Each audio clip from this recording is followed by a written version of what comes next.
So after you know all these op-amps, you have to know that noise also affects op-amps, right? Because noise can be generated internally in the op-amp, okay, and is using RMS signal volt divided by RMS noise volt, right? So this is the signal, this is the noise, right? They can superimpose together, right? This is why it says that where is it?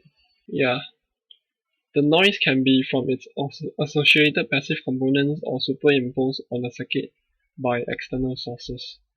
So let's say this is the noise, this is the signal, and then you may have other sources that have noise. So output will have something like that. So you may have something like that, right? So these are all the noises that you want to calculate in order hopefully to remove lah, right? So in this case, what you're gonna do is actually there's a examples. So I should bring this down first. So an op-amp with a noise specifications of 2.5 nanovolt per square root hertz. So take note, this is a square root hertz. Alright. These are frequencies of a range of 20 hertz to 20 kilo with a gain of 40 decibels. So calculate the noise. Right. So in order to calculate the noise, calculate the signal to noise ratio lah, so you know how distorted your signal is. Okay, is to calculate your signal to noise ratio. So you need to know what it is. Right. So the first thing first you need to do is actually to calculate the range. Okay, the frequency range. Calculate the square root of the frequency range. So if you take 20 kilohertz minus 20, and then you square root them, you have 141.35 hertz. Okay, so if I were to take 20,000 minus 20, then if I were to square root, I'll have 141.35.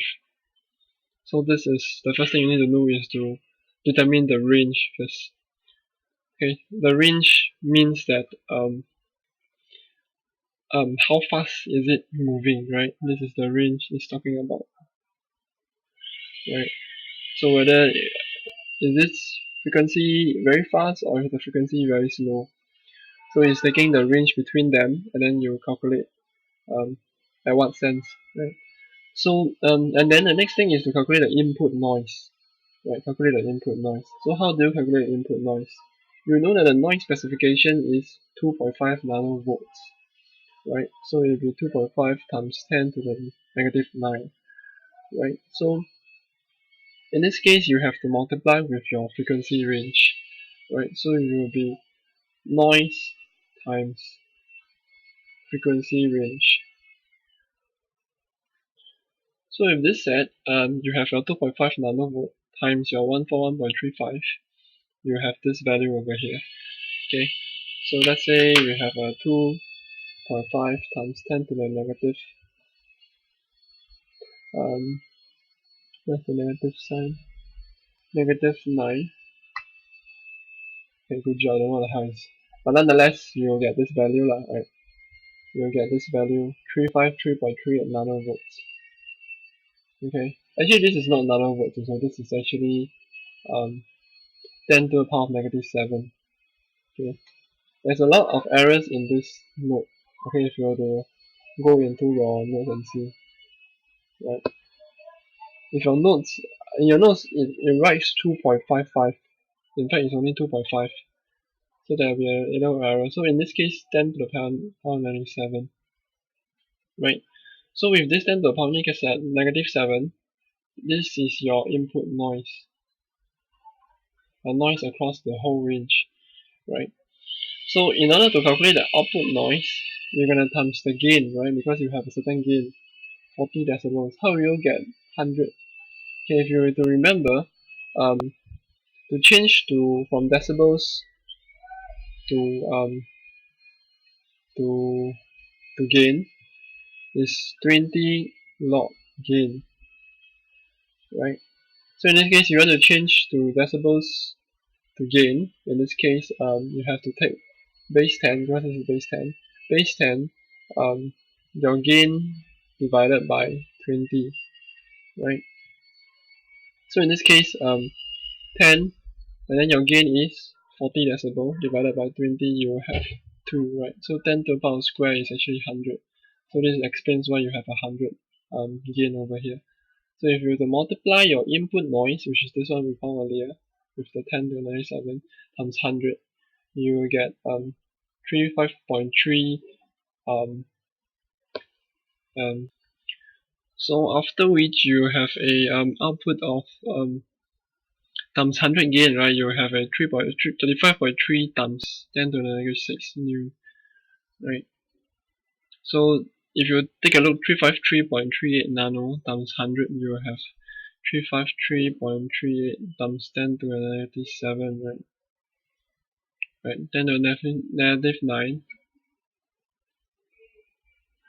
Sorry, this is negative 7 also, so this is wrong also. This should be negative 7 times 10 to the negative 7. So times 10 to the negative 7, and then you have to times your gain, which is 100. Right, you have 10 to the negative 353.38 times 10 to the negative 5. So after which you bring this decimal downward, thereby increase negative 6. So you have 35.3 times 10 to the negative 6. And then this is your output noise, right? So output noise. So input times gain. So after which you have the signal to noise ratio. You take your signal is 1 volt, right? It's given. Your output voltage is 0 dBV or 1 volt. So another key thing you need to take note is actually 0 dBV is actually 1 volt. Okay, because there's no gain and definitely you have a certain voltage. So he just apply that, saying that okay, maybe does anyhow does anyhow sometimes say 1 volt. Okay, so in this case it's 1 volt. So 1 volt divided, so this is the input signal divided by your noise. Your noise is this value. Okay, you will get 28329. Right. So if you want to change to decibel in this case, then you just 20 times log 283.329. You'll get 89 decibels of a noise. Right. So this is how you calculate the noise.